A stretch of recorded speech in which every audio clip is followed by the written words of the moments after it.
할렐루야, 3월 6일 소년부 주일 예배를 사순절 첫 번째 주일 예배로 드립니다. 다 같이 올바른 자세로 성경책을 가지고 예배를 준비해 주세요. 먼저 하나님께 우리의 신앙을 고백합니다. 다 같이 하나님께 우리의 신앙을 고백합니다. 나는 전능하신 아버지 하나님, 천지의 창조주를 믿습니다. 나는 그의 유일하신 아들, 우리 주 예수 그리스도를 믿습니다. 그는 성령으로 잉태되어 동정녀 마리아에게서 나시고 본디오 빌라도에게 고난을 받아 십자가에 못 박혀 죽으시고 장사된 지 사흘 만에 죽은 자 가운데서 다시 살아나셨으며 하늘에 오르시어 전능하신 아버지 하나님 우편에 앉아 계시다가 거기로부터 살아있는 자와 죽은 자를 심판하러 오십니다. 나는 성령을 믿으며 거룩한 공교회와 성도의 교제와 죄를 용서받는 것과 몸의 부활과 영생을 믿습니다. 아멘.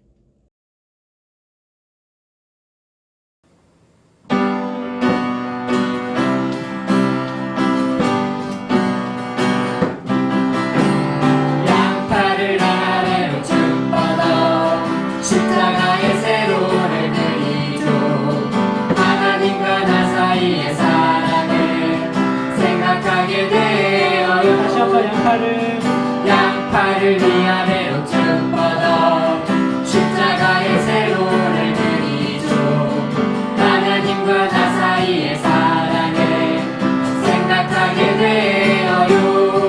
예수님이 달리신 십자가를 보며 사랑하란 말씀을 마음에 새겨요. 양팔을 옆으로 쭉 뻗어 십자가의 가로를 그리죠. 이웃과 나 사이의 사랑을 생각하게 돼요. 양팔을 옆으로 쭉 뻗어 십자가의 가로를 그리죠. 이웃과 나 사이의 사랑을 생각하게 되어요. 예수님이 달리신 십자가를 보며 사랑하란 말씀을 마음에 새겨요. 예수님이 달리신 십자가를 보며 사랑하란 말씀을 마음에 새겨요.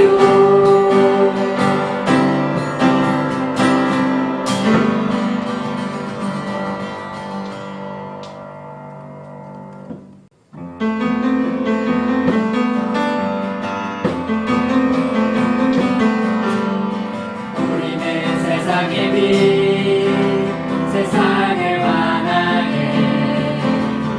우리는 세상의 빛, 세상을 이롭게.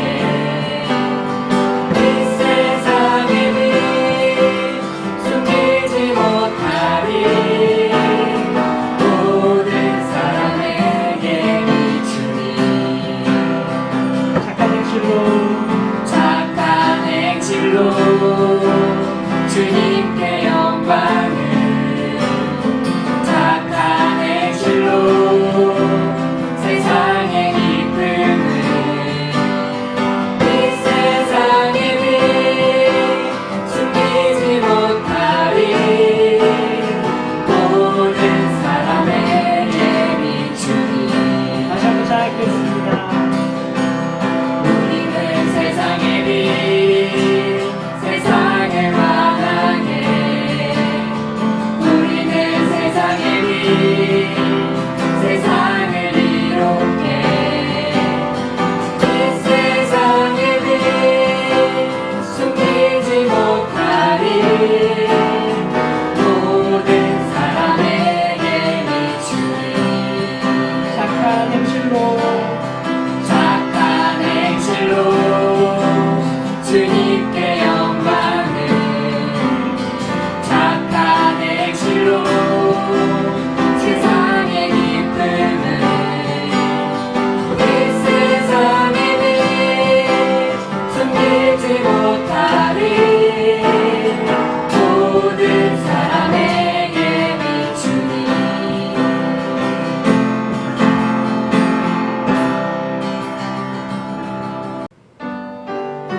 하나님께 드립니다. 하나님께 나아갑니다. 온전한 마음으로 하나님께 나아갑니다. 하나님께 나아갑니다. 온전한 마음으로 하나님께 나아갑니다. 온전한 마음으로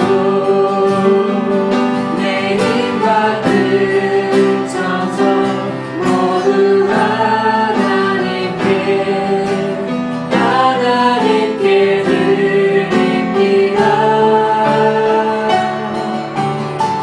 하나님께 나아갑니다. 온전한 마음과 뜻 내 힘과 뜻 정성 모두 하나님께 드립니다. 하나님께 나아갑니다. 온전한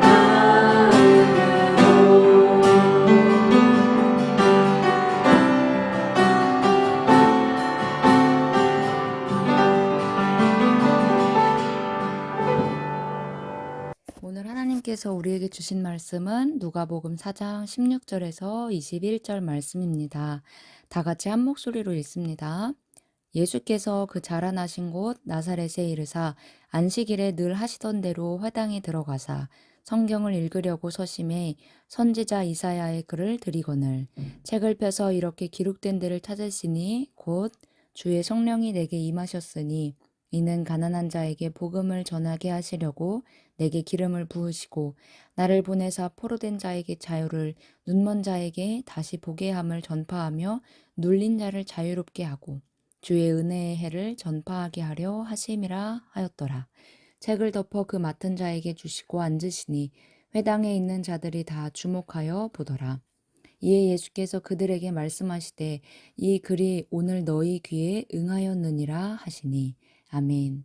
예수님의 첫 설교라는 제목으로 오늘 하나님의 말씀을 듣습니다. 할렐루야, 우리 친구들 한 주간 잘 지냈나요? 자, 이번 주는 조금 특별한 주일이죠. 무슨 주일이죠? 네, 사순절 첫 번째 주일이에요. 사순절은 어떤 기간일까요? 사순절은요, 우리를 구원하기 위해 십자가 달리신 그 예수님을 기억하면서 감사하며 보내는 40일간의 기간을 이야기해요. 올해는 부활주일이 4월 17일인데요. 매해 부활주일에서 앞으로 40일을 당기고 그 중에 주일을 빼고 40일을 체크하면 그날이 바로 사순절의 첫 시작이 돼요. 올해는 3월 2일 지난 수요일이 사순절의 첫 시작이었죠. 우리 그동안 1, 2월 어디 말씀 같이 묵상했을까요? 창세기였죠. 자, 이제 3, 4월간은요. 예수님의 삶을 묵상해 볼 건데요. 예수님의 삶을 공적으로 일컫는 말을 뭐라고 하죠? 공생애라고 해요. 예수님의 공생애는 30살에 시작해서 33살 십자가에서 돌아가시고 부활하셔서 이 승천하셨을 때까지의 기간을 기간이라고 해요. 우리는 예수님의 공생애의 삶을 2달 동안 살펴볼 거예요. 자, 먼저 첫 번째 주죠. 여기 오늘 말씀은 나사렛에 있는 회당이 배경이에요. 회당은 유대인들이 모여 하나님의 말씀을 듣던 곳이에요. 안식일이 되자 예수님은 회당으로 오셨어요. 그리고 성경을 읽기 위해 모인 많은 사람들 앞에 서서 말씀을 읽으셨어요. 그 말씀이 바로 오늘 본문의 누가복음 4장 18절, 19절 말씀이에요. 우리 다 같이 큰 목소리로 한번 읽어볼게요. 시작. 주의 성령이 내게 임하셨으니 이는 가난한 자에게 복음을 전하게 하시려고 내게 기름을 부으시고 나를 보내사 포로된 자에게 자유를, 눈먼 자에게 다시 보게 함을 전파하며 눌린 자를 자유롭게 하고 주의 은혜의 해를 전파하게 하려 하심이라 하였더라. 말씀을 읽으신 후에 예수님은 회당에 있는 사람들을 쭉 둘러보셨어요. 사람들은 예수님이 무슨 말씀을 하실까 궁금해하면서 예수님을 바라봤어요. 예수님은 이어서 이렇게 말씀하셨어요. 이 글이 오늘 너희 귀에 응하였느니라. 오늘 예수님이 읽으신 이 말씀은요, 구원자에 대한 이야기예요. 구약시대 이사야라는 선지자가 그 시대에 미리 메시아 구원자에 대한 이 말씀을 예언했던 내용이에요.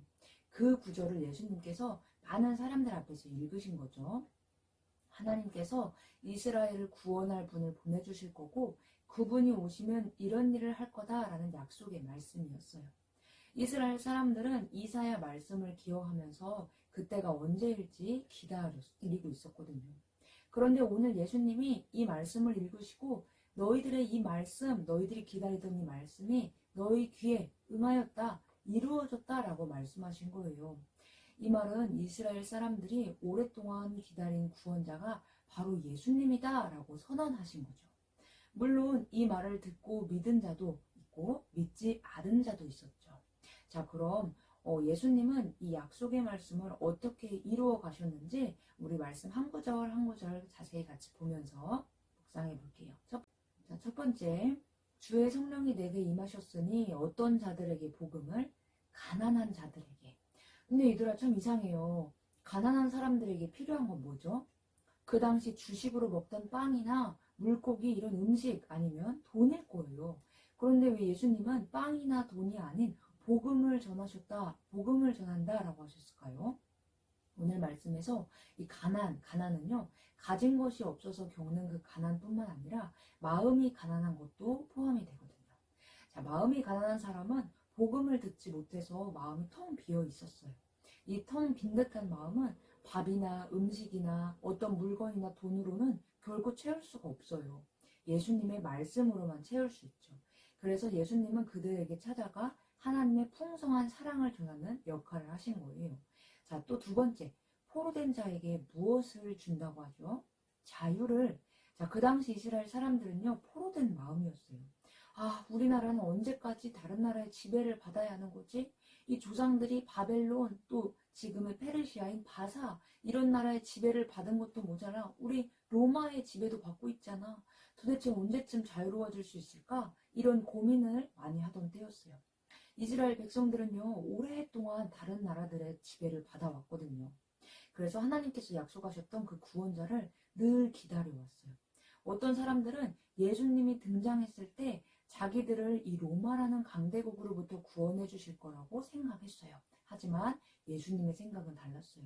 예수님은 단순히 이 강대국 나라 로마로부터 자유를 넘어 인간의 죄에서부터 구원하시기 위해서 이 땅에 오신 거거든요. 우리 죄를 대신해 십자가에 달리신 예수님은 죄의 포로가 된 우리를 구원하시고 자유를 선물로 주신 거예요. 자, 세 번째, 눈먼 자에게 어떻게 해주셨죠? 다시 보게 함을. 자, 예수님은 안 못 보는 사람들의 눈을 많이 고쳐주셨어요. 성경에는 수많은 소경, 장님, 안진뱅이 여러 사람들 예수님으로 인해 고쳐졌죠. 눈먼 자가 다시 눈을 떠서 보게 되면서 완전히 새로운 삶을 살게 하셨어요. 그런데 예수님은 이 사람의 눈, 이 육신의 눈만 뜨게 하신 게 아니에요. 영의 눈도 뜨게 하셨어요. 말씀의 눈이 어두운 자들, 이 영이 어두워서 하나님을 모르는 자들도 고쳐주신 거예요. 그러니까 실제 앞이 보이지 않는 사람들과 영적인 눈이 어두운 자들 모두 다시 보게 하신 거예요. 네 번째, 예수님은 어떤 자에게 자유를 주신다고 하셨죠? 눌린 자에게. 자, 당시에는 어떤 사회적 분위기가 있었냐면요. 몸이 아픈 사람들을 멀리했어요. 아픈 사람들은 하나님께 죄를 많이 지어서 벌을 받았다고 그 당시엔 생각했거든요. 그래서 병에 걸린 사람과 이 몸이 닿는 것을 부정하게 여겼어요. 깨끗하지 못하게 여기고 같은 공간에 있는 것조차 싫어했어요. 이 시대에 병 걸린 사람들은 이 몸이 아파서 괴로운 것도 모자라 늘 손가락질 받아야만 했어요. 그래서 늘 움츠러들어 사용할 수밖에 없었죠. 그런데 예수님은 이처럼 눌린 자에게도 찾아가셨어요. 네 죄를 사한다. 너 또한 구원받았다 라고 하시면서 병도 고쳐주시고 자유함도 주신 거예요. 자, 마지막에요. 이 무엇을 예수님께서 전파하셨죠? 그래서 19절 끝에 나와 있어요. 주의 은혜의 해. 자, 예수님께서 은혜의 해가 다가왔다고 전파하셨어요. 은혜의 해는 예수님께서 모든 고통을 우리에게 모든 고통을 건져내시는 그때, 그 구원의 때를 은혜의 해라고 해요. 이 말씀은요, 하나님께서는 누구든지 예수님을 믿으면 구원받고 죄로부터 자유를 얻게 하신다. 이것을 얘기해요.